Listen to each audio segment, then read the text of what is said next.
ক্ষমতা এখন আর নেই, কিন্তু মানুষ যখন বিপদে পড়েছে তখনই মানুষের কাছে পৌঁছে গিয়েছে কান্তি গাঙ্গুলি। একসময় দাপুটে বাম নেতা ছিলেন, এমনকি রাজ্যের সুন্দরবন উন্নয়ন দপ্তরের দায়িত্বও সামলেছেন তিনি। তাই সুন্দরবনকে হাতের তালুর মতন চেনেন তিনি। কখনো ঘূর্ণিঝড় আমফান, কখনো বা বিধ্বংসী ঘূর্ণিঝড় ইয়াস। যখনই সুন্দরবনের আকাশে দুর্যোগের ঘন মেঘ জমেছে, তখনই এলাকার মানুষদের পাশে ছুটে এসেছে বাম নেতা কান্তি গাঙ্গুলি। রবিবার সকালে ধুতি পাঞ্জাবি পরে নদীর তীরে এলাকার মানুষদের হাল হাকিকত জানতে ত্রাণ সামগ্রিক নিয়ে হাজির হন কান্তি গাঙ্গুলি। এই বিষয়ে কান্তি গাঙ্গুলি বলেন, আমি তো সরকারে নেই, তাই আশেপাশের মানুষের সাহায্য নিয়ে যতটা সম্ভব মানুষের পাশে দাঁড়াচ্ছি। জানা যাচ্ছে এর মধ্যে ট্রিপল ত্রাণের প্রস্তুতি নিয়ে ফেলেছেন তিনি। সকালবেলায় পৌঁছে গিয়েছেন সুন্দরবনে, অবস্থা খতিয়ে দেখছেন। তিনি আরও বলেন, গত 30 বছর ধরে সুন্দরবনের ঝড় ঝঞ্ঝাট প্রত্যক্ষ সাক্ষী আমি। 2009 সালের 26 মে আয়লা আছড়ে পড়েছিল সুন্দরবনের বুকে। আজও সেই 26শে মে আমি তো নদীর পাড়ে দাঁড়িয়ে, বৃষ্টি হচ্ছে, হাওয়াও বইছে, রাজ্য সরকার সব রকম প্রস্তুতি নিয়েছে বলেছে, কিন্তু আমি তা লক্ষ্য করছি না। আমার মনে হয় প্রশাসনের আরও সতর্ক হওয়া উচিত।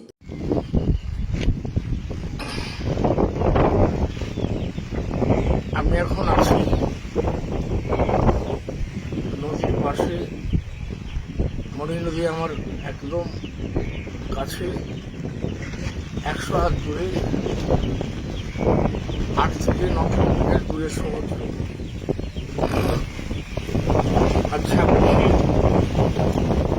গত 30 বছর সুন্দরবনের সমস্ত ঝড়ঝঞ্ঝা আমি প্রত্যক্ষ সাক্ষী। আজকে এই মুহূর্তে মনে করছি 2009 সালে আয়লা, সেই দিনটাও ছিল সেই অভিশপ্ত 26শে মে। সেদিনও রাত 10:30 11টার সময় আয়লা আছড়ে পড়েছিল আমাদের সুন্দরবনে। আজ সেই 26শে মে আবার সেই রাত্রি 11টা থেকে 11:30টায় যা আবহাওয়া বিভাগ বলছে, রিমেল বাংলাদেশ এবং আমাদের উপকূলবর্তী এলাকায় ধাক্কা মারবে, ঝাঁপড়ে পড়বে। এই মুহূর্তে আমি যখন আছি, সকাল প্রায়, আজকে 26 তারিখ আছে, সকাল এখন প্রায় 8:30। ওটা চতুর্দিকে যা দেখছি, আকাশটা হচ্ছে একেবারে, এক কথা বলা যেতে পারে, এই সময় তালের শ্বাস পাওয়া যায়। তালের শ্বাসটা সেরকম, মেঘটা সেরকম হয়ে রয়েছে। মাঝে মাঝে কিছুটা দমকা হাওয়া আর মাঝে মাঝে বৃষ্টি, চতুর্দিকে একটা স্তব্ধতা।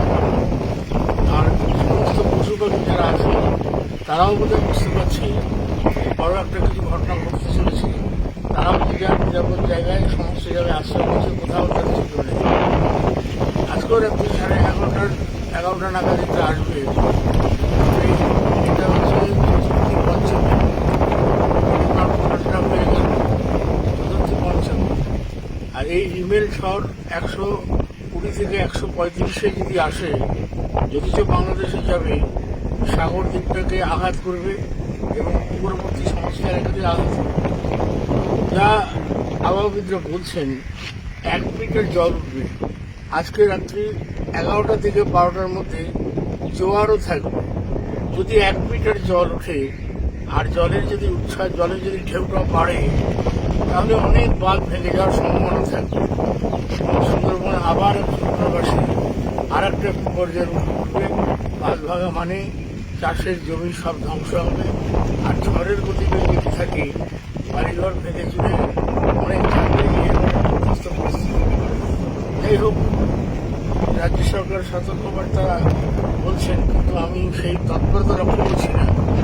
আর মানুষও যেন নিষ্ক্রিয় মনোভাব দেখছে, যা আবার হবে এরকম মনোভাব। আমার ধারণা আর কঠোরভাবে নেওয়া উচিত। ঘটনা ঘটে যাওয়ার পরে ভেবে বেশি কিছু লাভ হয় না। তবে আজকে এই মুহূর্তে বলতে বাধ্য হচ্ছি, আয়লার সময় 5,032 কোটি টাকা কেন্দ্রীয় সরকার বরাদ্দ করেছিল, কিন্তু সেই টাকা খরচ করতে না পারার ফলে 2014 সালে সেই টাকাটা ফেরত চলে যায়। যাই হোক, আবার সমস্ত সুন্দরবনবাসীর কাছে আমার আবেদন যে আপনারা নিরাপদ জায়গায় চলে আসুন, অযথা ঝুঁকি নেবেন না, এবং বাঁধ ভাঙলে পরে দ্রুত যাতে মেরামত করা যায় তার জন্য সরকারকে প্রয়োজনীয় উদ্যোগ নিতে হবে। আমি আর কথা বাড়াতে চাইছি না, যে এই ঝড়ঝঞ্ঝার হাত থেকে সুন্দরবনবাসী যাতে বাঁচতে পারে এবং যাদের ক্ষয়ক্ষতি যাতে কম হয় এটাই আশা করছি। আর আমি তো এখন সরকারি নেই, যতটুকু আছে সাধারণ মানুষের সাহায্যটার জন্য দুর্গত মানুষ তাদের পাশে দাঁড়াই, চিরকালে দাঁড়াই, আজও দাঁড়াই। আমি আবার সবাইকে বলছি যে আপনারা সতর্কতা অবলম্বন করুন এবং নিরাপদ জায়গায় চলে যাওয়ার ব্যবস্থা করুন।